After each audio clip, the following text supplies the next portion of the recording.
We're now getting some breaking news on the same story that we are tracking out of Bhopal. Now, after Prime Minister Narendra Modi went all guns blazing against the opposition has hit back at the Prime Minister, and they have said that their opposition unity is needling the BJP. It's hurting the BJP, and that's why these remarks have come about. Let's listen in. बातचीत करते हुए PM Modi ने कहा है कि जो लोग 3 तलाक का समर्थन कर रहे हैं वो मुस्लिम बेटियों के साथ गंभीर अन्याय कर रहे हैं। आपका क्या नजरिया इस पर है? देखिए, जब कानून बन जाता है तो फिर कानून तो सब पर लागू होता है ना। तो जब जो बिल पास हो चुका है, अब उस पर चर्चा करने का क्या मतलब? फिर वो चर्चा कर क्यों रहे हैं तब? ये तो प्रधानमंत्री जाने कि जब एक चीज़ लोकसभा से राज्यसभा से बिल पास हो चुका है और वो लागू है, तो उसके बाद इस इशू को खड़ा करना ये सिर्फ इसलिए, जहाँ तक मैं समझता हूँ कि उनकी जो राजनीति है वो ध्रुवीकरण की राजनीति है और लोगों को इसी बहाने, चूँकि मध्य प्रदेश में चुनाव है, तो कैसे ध्रुवीकरण किया जाए, क्योंकि पिछले 17 साल या जो भी उनका समय रहा है चौहान साहब का, वो कोई ऐसी उपलब्धि नहीं है राज्य में, देश में भी ऐसी कोई उपलब्धि नहीं है जिसको लेकर प्रधानमंत्री चुनाव में जाएं। तो 3 तलाक को लेकर जाएंगे, यूनिफॉर्म सिविल कोड लेकर जाएंगे, इन्हीं सब इशू को लेकर जाएंगे। वो खुद कह रहे हैं कि समान नागरिक संहिता यूसीसी पर लोगों को भड़काया जा रहा है। देश को 2 कानूनों से कैसे चलाया जा सकता है? संविधान भी समान अधिकारों की बात करता है। सुप्रीम कोर्ट लागू करने को कहा है। विपक्ष के लोग वोट बैंक के लिए राजनीति कर रहे हैं। उल्टी बात कर रहे हैं, वो खुद वोट बैंक की राजनीति कर रहे हैं और विपक्ष पर आरोप लगा रहे हैं। अगर यूनिफॉर्म सिविल कोड करना था उनको, तो उनको चाहिए था कि पहले करते। 9 साल से उनका शासन है, इस पर चर्चा होती, बहस होती, पूरे देश के पैमाने पर लोगों की राय ली जाती।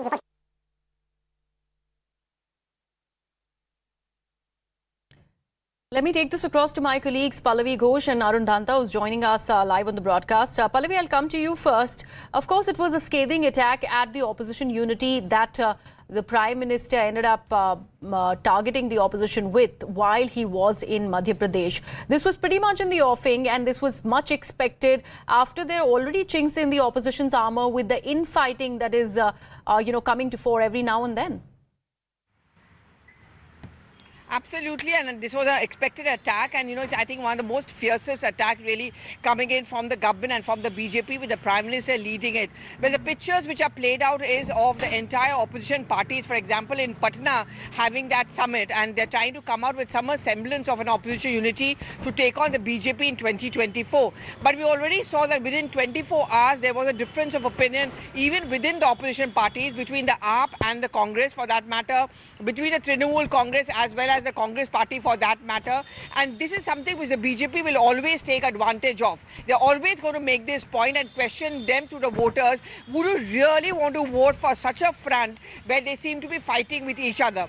Also, if you remember in 2014, when the BJP government came to power at the centre, defeating the UPA, the pitch of the Prime Minister at that point of time was corruption. That was when the UPA was ridden with several scams, coal scam, 2G scam, and what he offered then was a clean government. And now that's exactly going to be the pitch for 2024, a clean government, a clean party, because in his speech, the Prime Minister repeatedly made the point that all the people who are constituents of this opposition unity are actually scared of going to jail, or they are facing corruption charges.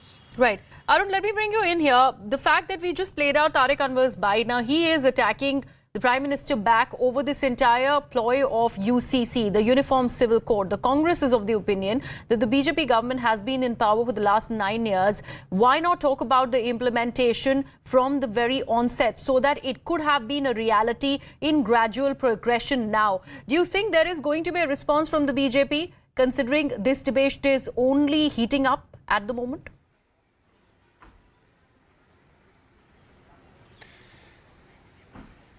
Well, see, Prime Minister Modi's speech was one of the longest speeches which he gave today, and Yes. he knew that the kind of arrangements which BJP has made, more than 10 lakh booths had the arrangements for the Prime Minister Modi's address. So huge gathering of BJP workers and people were listening to Prime Minister Modi. And in fact, we've been, discussing this UCC story since morning. We had seen that the law minister was talking about it, saying that this is the need of the hour to bring UCC, and now you have none other than Prime Minister Modi himself speaking about UCC and saying that you cannot run a family with a different set of laws for different family members. So which is a clear indication that, as we were talking through the morning, that BJP, this government, is planning to bring UCC before the 2024 Lok Sabha election. Prime Minister Modi has chosen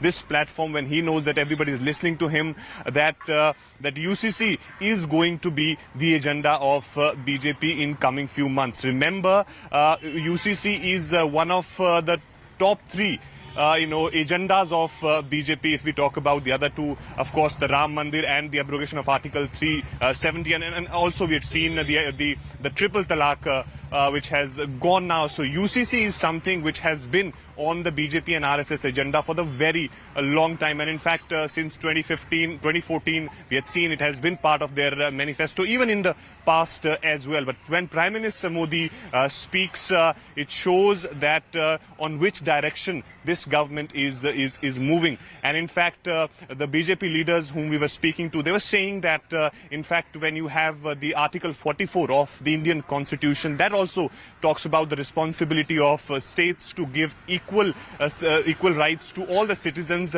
It also talks about the uniform civil code of the citizen of this country. Then why not it's time to have a uniform civil code for everyone. So Prime Minister Modi is not only speaking on the UCC but also talking about the triple talaq, that how it was banned in different countries, but still there are people here in the country who were against it.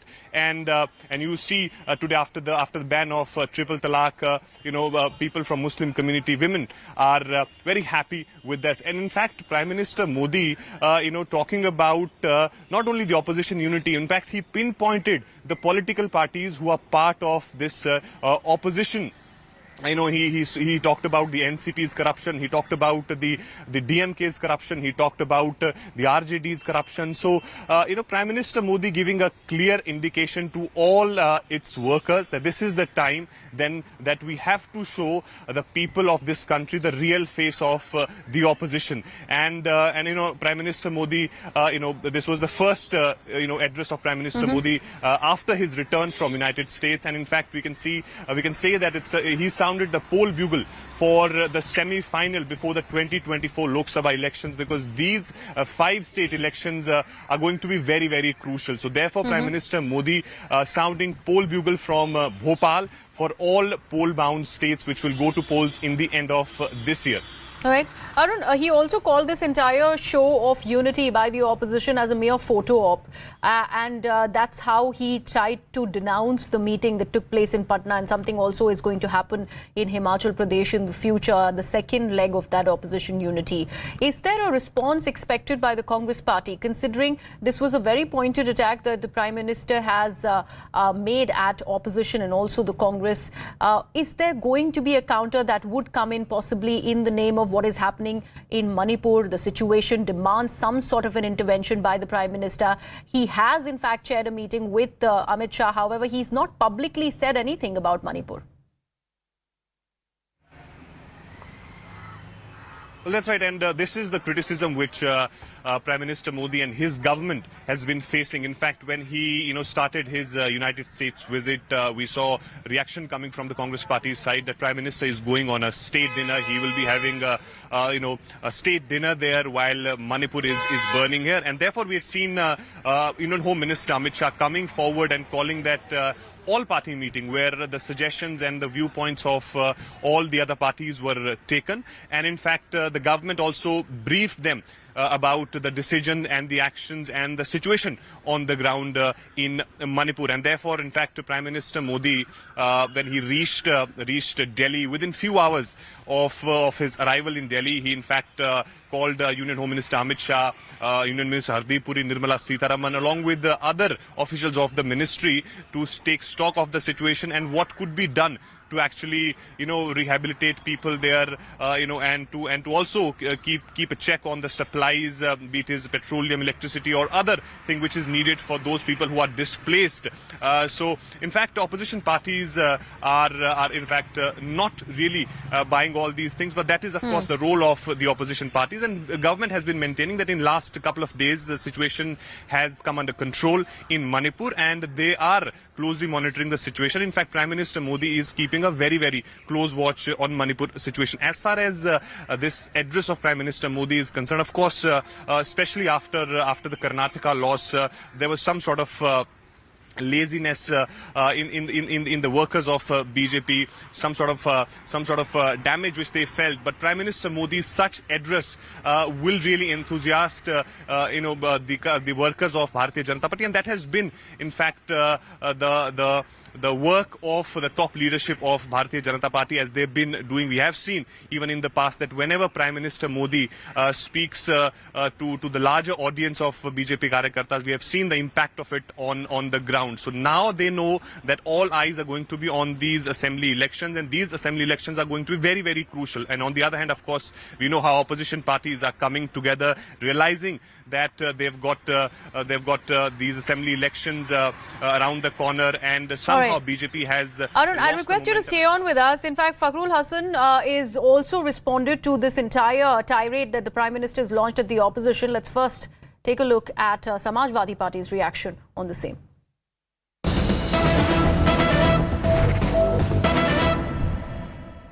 देश के संविधान और लोकतंत्र पे आज खतरा है, इसलिए समान विचारधारा वाले दल वो एक साथ एक मंच पे आए हैं भारतीय जनता पार्टी से ये सवाल पूछने के लिए कि बेटी बचाओ बेटी पढ़ाओ का नारा देने वाले लोग आज कहां खड़े हुए हैं, बेरोजगारी दूर करने का वादा करने वाले लोग आज उस वादे को भूल गए, बहुत हुई महंगाई की मार, अब की बार भाजपा सरकार वाले लोग दूध और दही पे टैक्स लेने का काम कर रहे हैं, किसान और मजदूर से जो वादे किए थे उस वादे को भूलने का काम कर रहे हैं। इसलिए एनडीए सरकार से लड़ने के लिए देश के विपक्षी दल वो एक साथ एक मंच पे आए।